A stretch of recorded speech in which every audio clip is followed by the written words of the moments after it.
Assalamualaikum warahmatullahi wabarakatuh, salam sejahtera. Apa kabar pemirsa dimanapun Anda berada, senang sekali saya Amira Al-Katiri dapat menjumpai Anda pada kesempatan kali ini dalam acara workshop Bumi Rempah. Sebuah kegiatan yang diprakarsai oleh Balai Pelestarian Nilai Budaya Provinsi Jawa Barat, Kementerian Pendidikan, Kebudayaan, Riset, dan Teknologi Republik Indonesia. Pada kesempatan kali ini didukung oleh Dinas Kebudayaan Provinsi DKI Jakarta dan Lembaga Kebudayaan Betawi. Pada kesempatan kali ini saya sungguh berbahagia sekali karena kita akan membahas mengenai kekayaan rempah di Indonesia. Kaitannya adalah mengenai karya kriya dan wastra tradisional yang mengandung jejak rempah dan hendak diusulkan sebagai warisan budaya tak benda Indonesia. Dan kali ini karena kita berada di tanah ibu kota, tanah Betawi, maka kaitannya mengenai kriya dan wastra yang ada di tanah Betawi, yaitu tema kita baju sadariah, pangsi Betawi, dan kebaya kerancang. Dan kali ini saya tidak sendiri yang akan membantu menjelaskan mengenai hal ini. Di kanan dan kiri saya sudah ada tokoh-tokoh terkemuka di tanah Betawi yang memang sudah akan, kalau kita bahasa Betawi bilang tuh ngeletek gitu tentang kaitannya tema ini. Yaitu sebelah kanan saya sudah ada abang saya mewakili Lembaga Kebudayaan Betawi, ada Bang Yahya Andi Saputra. Assalamualaikum Bang. Waalaikumsalam. Keren banget nih bajunya. Aduh. Enak sama Amira. Gimana keren ya, jatuh duduk lah sama Amira. Aduh, jatuh duduk, kalah maksudnya ya sama Amira ya. Beda, udah beda. Ini namanya pangsi. Ya, pangsi. Oke, dan di sebelah kiri saya, nah ini adalah empok saya tercinta. Ini mewakili keluarga batik Betawi. Ada Empok Hajah Anisah Diah Sitawati atau Pok Nisa. Assalamualaikum. Waalaikumsalam warahmatullahi wabarakatuh. Janjian? Pakainya sama-sama ada nuansa merahnya apa bagaimana? Iya. Enggak sehati. Kok nggak bilang, oh sehati, nggak bilang-bilang nih sama adeknya kalau mau pakai kan tau gitu kita juga pakai merah. Ini sama taplak gitu Janjian. Janjian kita sama taplak. Aduh, ada aja nih Bang Yahya. Ya udah, kita ngomongin mengenai kerempahan atau bumi rempah nih. Bang Yahya, mungkin mereka ke Bang Yahya dulu ya, Pak Nisa. Nah, ini kaitannya mengenai rempah biasanya identik sebenarnya sama kuliner. Ya. Tapi kesiniannya gitu ya, atau sepanjang sejarah perjalanannya, Ya. rempah ini ternyata digunakan sama orang tua kita ketika dahulu gitu ya, menjadi sebuah karya atau kriya dan wastra Ya. kain gitu. Nah, gimana nih Bang kalau melihat ini nih yang Abang bisa ceritakan? Yang pertama-tama saya minta maaf ya Amira ya. Saya tadi lagi. Nah, itu bawa apa nih? Kresek-kresek, Jadi, kresek-kresek. Ini kan di rumah tuh ada kriaan, ada kriaan, makanya dia mau majang-majang.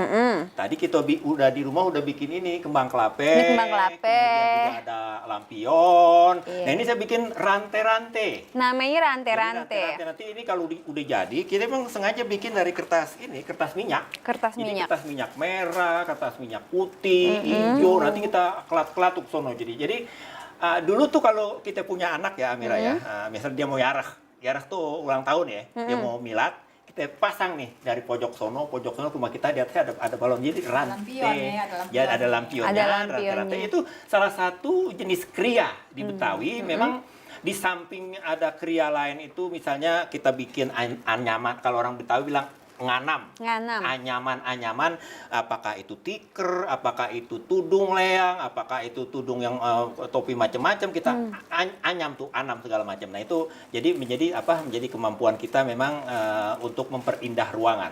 Tapi rantai-rantai prinsipnya adalah bagaimana kita harus kalau cara sekarang tuh diterjemahkan kemudian menjadi Bhinneka Tunggal Ika. Bhinneka Tunggal Ika. Kita dari ujung ke ujung basudara, kalau kata saudara kita yang di sono, kita basudara jauh yang gitu. Jadi ada maknanya juga ya. Jadi rantai-rantai itu adalah sebetulnya menghubungin antara satu hal sehingga kita menjadi satu kesatuan yang utuh gitu. Nah, hebat, ada kemudian, artinya ternyata. Tadi kalau pertanyaan Amira itu apa tadi? Masalah wastra, ternyata rempah terkait dengan wastra gitu ya. Dan juga Iya. kriya. Iya. Ini kan juga kertas minyak kan pastinya berwarna juga nggak sekedar warna begitu aja. Iya betul. Nah, Iya. kalau di dalam janur ini kan dibikin dari dari daun kelapa ya. Kita bikin daun kelapa. Jadi ini memang dulu kalau di apa tuh ragam hias rumah ada rantai-rantai tuh yang bekual itu sebetulnya bentuk lain daripada rantai-rantai begitu. Jadi kita pakai rantai-rantai dan banyak. Nah, kalau kaitannya sama wastra?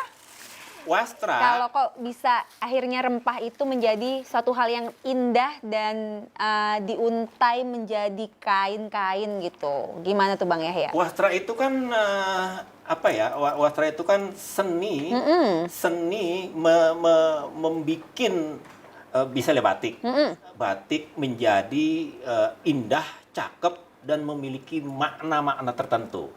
Nah, sebelum kita memanfaatkan rempah di dalam aplikasi penerapan di batik kita, saya ingin bercerita dulu misalnya ada bentuk yang namanya tumpal.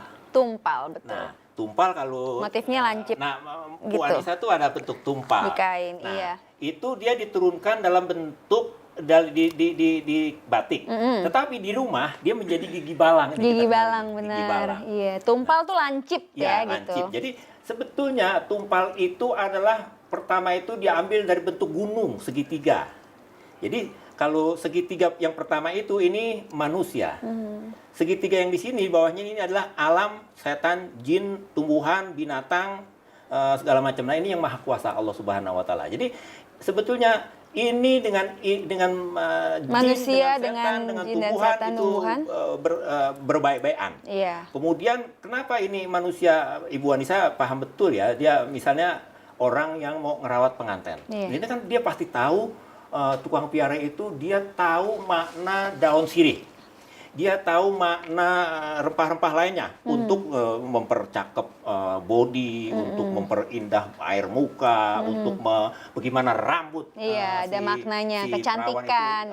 Ikal mayang. Nah, itu mulai dari bentuk gunung segitiga. Nah, segitiga ini kemudian ini adalah sebetulnya satu ekosistem yang utuh, bahwa alam itu sebenarnya satu manusia berbaik-baik dengan alam, dengan setan, dengan jin, dengan tumbuhan, dengan siluman, dan manusia dan alamnya juga selalu mempunyai kaitan dengan yang maha kuasa. Karena kita nggak tahu. Jadi itu sebetulnya mikrokosmos dan makrokosmos dalam pemahaman ini. Dan ini akhirnya menjadi satu lambang segitiga.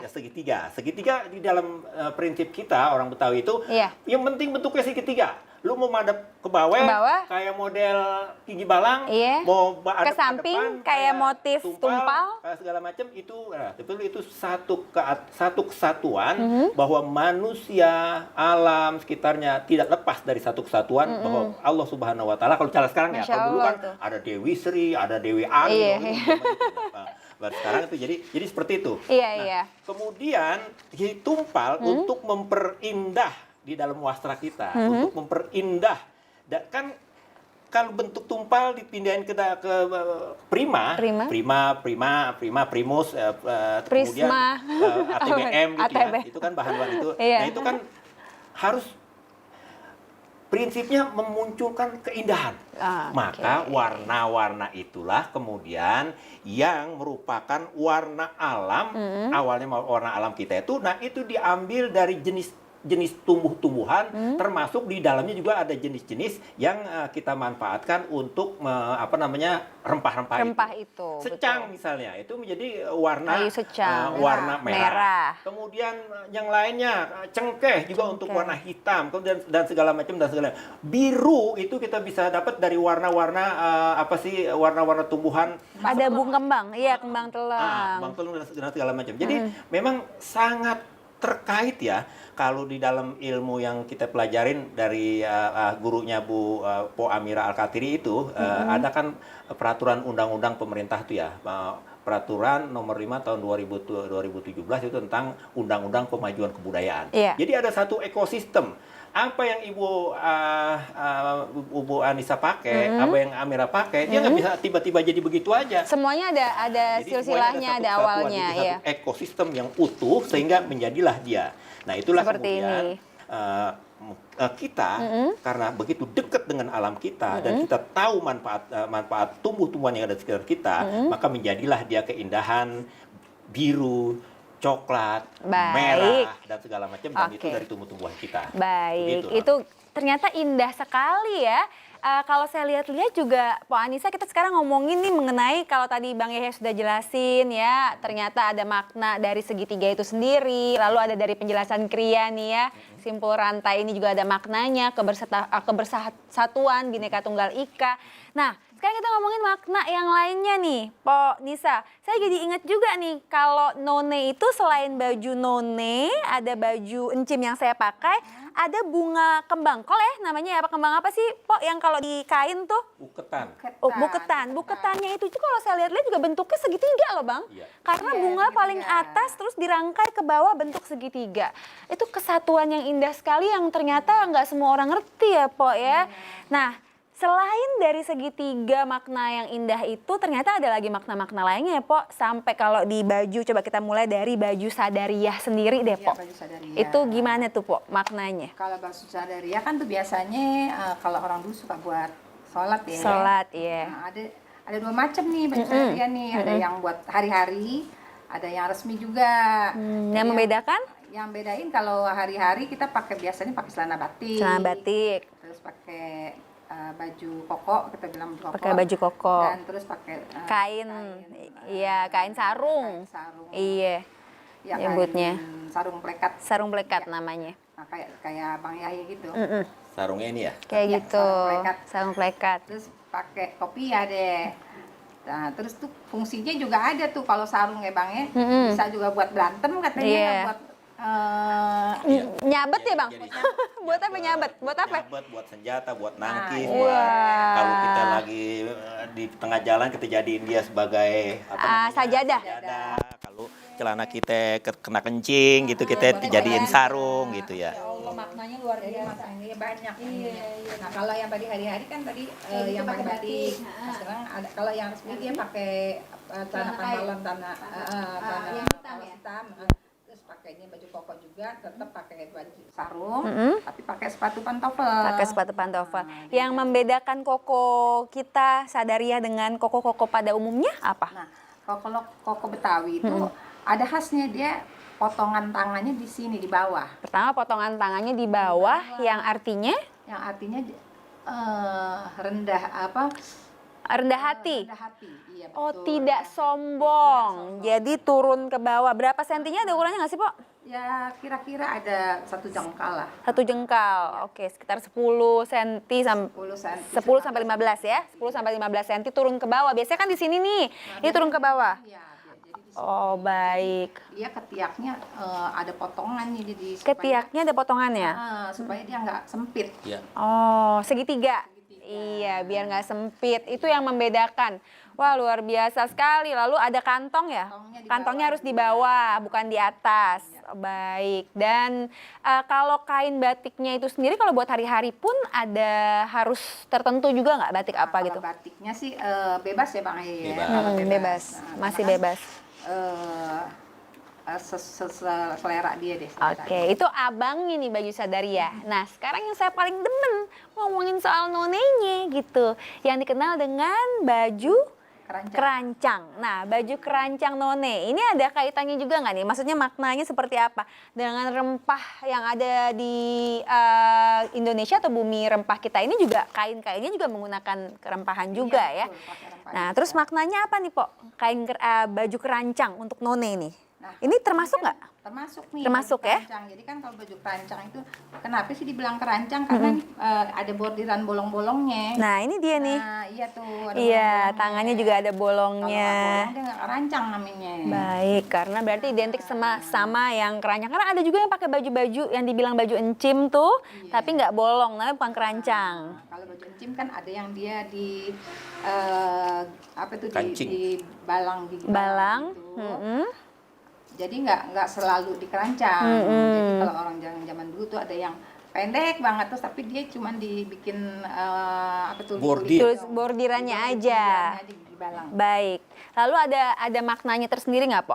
Haruskah ada warna-warna khusus atau harus warna cerah doang atau bagaimana? Kalau warna sih selera ya. Kalau dulu kan kebanyakan putih, tapi kalau sekarang warna-warni dan ada ketentuannya, dia harus sondai. Sondai. Nah, sondai itu jadi dari Runcing. dari samping dia ke depan. Mungkin meruncing. Amera bisa diri kali ya, kita Iya, bisa boleh. lihat. Nah, Dia sondai itu runcing. gimana. nah, sondai ini gini, jadi Nah. dari belakang. Nah, kalau dia Lurus. kalau kebaya Jawa Barat kan dia rata. Iya. Nah, kalau Betawi dia runcing. Oh, Dia gitu. runcingnya kira-kira 15 sampai 25 cm. Baik, sekitar 15 sampai 25 cm. Iya. Iya, bahannya ada bahan khusus nggak, Po? Bahannya boleh terserah. Terserah ya. Boleh. Tapi kurang lebih Kalau pakemnya kebanyakan gitu. dulu mah, kan Paris, terus voile itu Paris, terus Chiffon. chiffon. Kalau sekarang boleh ada brokat, ada apa? Yang pakai rubia juga ada, yang rubia agak memang tebel, juga. Tapi kan iya. sekarang susah nyari rubia Iya. kan ya. Jadi makanya bisa bebas sekarang pakai apa aja. Baik, lalu pakai selendang nggak, Po? Kalau yang rancang, kerancang? sebenarnya sih ada yang pakai, ada yang enggak. Iya, tergantung dia ya. mau pakai apa enggak. Jadi tidak khusus pakai. Kainnya? Kalau kainnya, nah kainnya ini banyakan kan yang pakai encim ini suka pakainya pakai yang tumpal. Tumpal. terus nih. Sebetulnya boleh nih pakai kain yang ini buketan. Apa buketan namanya? Iya. Buketan, terus kain belah ketupat. Belah ketupat, iya. Terus pagi sore boleh. Jadi boleh apa aja. Iya. Ada juga yang pakai kain panjang. Kain panjang Kain aja. panjang tapi kain Betawi nggak diwiron ya. Jadi boleh. Boleh juga, ini semua ada maknanya. Kancing-kancingnya ada kancing hitungan khususnya nggak? Enggak, kalau Nggak ada kancing ya? nggak kelihatan. Baik, nggak kelihatannya Kancing sih. itu biasanya kan untuk aksesoris. Aksesoris. Jadi dia kancingnya itu peniti susun 3. Susun 3. Terus bros peniti Peniti bros, tak. peniti Peniti tak. tak Nah, namanya. jadi itu juga anting-anting air seketel, biji lade. Boleh Terus pakai giwang. aksesorisnya juga tuh, ibu kagak pakai aksesoris ya? Iya, ketinggalan. Nah, ini tadi. Iya, ini ronyok. Anting Iya. apa, Pak? Itu Ronyok gitu. Oh, ronyok namanya. Terus nih saya pakai ini Bros, apa bros, brosnya, iya. Ininya ada penititak. Ada atau penititak. peniti cangkrang. Iya, ini macam-macam pilihannya. Tapi memang yang saya tahu juga memang maknanya sangat kental juga buat perempuan khususnya ya. Iya. Kalau zaman dulu karena nggak ada yang bikin jahit rok, pakainya kan dililit. Iya. Dalamnya pakai pending. Iya. Saya pernah nanya tuh, Po, ya kan, kenapa pendingnya ditaruh di dalam? Dulu kan pendingnya terbuat dari emas. Iya. Kenapa taruhnya tuh di dalam? Kenapa nggak di luar? Alasannya apa, Po? Iya, soalnya kan kita kan kebanyakan kalau orang dulu kan pendingnya asli, mas Asli, Mas, asli. Kalau ditaruh di luar ntar jadi ini dong. Mencuri ini orang ya, perhatian orang. Dan Perhatian. istilahnya agar kita menjadi wanita yang menjaga diri gitu ya. Kurang lebih ya, Bang Yahya. Jadi ada maknanya. Kelihatan aja ngintip-ngintip. Ngintip-ngintip doang. Ada emas semua tuh. Iya. Lalu ada pakai ronce melati nggak? Kalau ini enggak. Enggak ya, ya. Tergantung sanggulnya. Tergantung Nah, sanggulnya. Ngomong-ngomong sanggul, Konde, sanggul juga. konde kali. Konde. Oh, iya tuh, Kalau di Betawi konde. Iya benar. konde. Karena kondenya juga bukan konde cepol aja. Ada konde sawi, konde bunder, konde federal, Iya. konde berunding, konde Banyak. radio, konde banyak. Sebentar, konde radio bentuknya kotak. Apa bagaimana? Dia kayak kabel. Kayak kabel. Dibilangnya radio gitu ya, Masya Allah, banyak juga ternyata kondenya aja banyak gitu. Saya karena memang pernah mengikuti juga Abang None, saya tahu sampai ronce melati pun ada maknanya, ditaruh di arah jam 9 sampai 5. Tandanya perempuan itu keluarnya di antara jam 9 pagi sampai jam 5 sore, sisanya diem deh di rumah. Kalau memang mau bertamu atau mau ke rumah keluarga gitu zaman dulu, bener gak sih, Po? Katanya begitu, tapi Tapi Masya kalau Allah kondenya yang none cepol, ya. cepol yang pakai Kalau ronce, yang lain nggak pakai. beda lagi. Khusus yang cepol yang pakai ronce, gitu. Roncenya bentuknya Memang kalau bulan kita sabit. tergantung muka juga sih ya. Misalnya Amira ini cocok kabel, Dililit berunding, kabel maksudnya. berunding, kemudian cocang, Iya. kemudian. Tapi kalau buatun, Iya. dia kurang ya, kurang pas Kalau ya. buatun, iya. Buatun yang model lagi mana tuh? Kalau buatun kan dia buat pengantin khusus. Iya.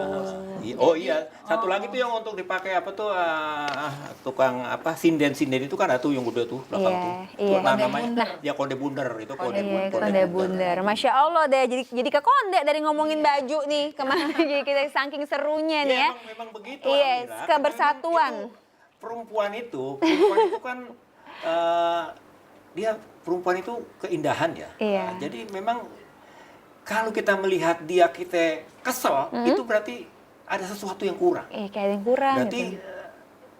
meskipun dia hitam, tapi kalau dia keluar dari dalamnya, dibarengi dengan perilaku dengan segala macam, memang karena memang segala macam itu, maka dia menjadi indah, menjadi qurrata ayun gitu kalau dalam perspektif kita itu, jadi menjadi apa sih? Kalau anak zaman sekarang bilang inner beauty-nya keluar, itu. dinilai dari nilai kesopanannya, gimana berperilaku sama orang gitu ya. Ya terakhir nih Bang nih sebelum kita menutup acara ini ada satu lagi nih yang Abang pakai. Ini biasanya jagoan yang pakai bukan sih nih?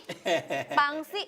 Maknanya gimana sedikit? Iya, pangsi itu kan memang busana dulu tuh sebetulnya bahannya bukan bahan yang biasa ya, dulu juga bahan yang istimewa. Nah, pangsi itu sebetulnya ada dua macam ya, pangsi kampret. Pangsi kampret ini atau kalong yang begini nih. Kalong atau kampret tuh binatang kalong lebar, iya. Yang terbuka begitu. Ada juga pangsi jepret.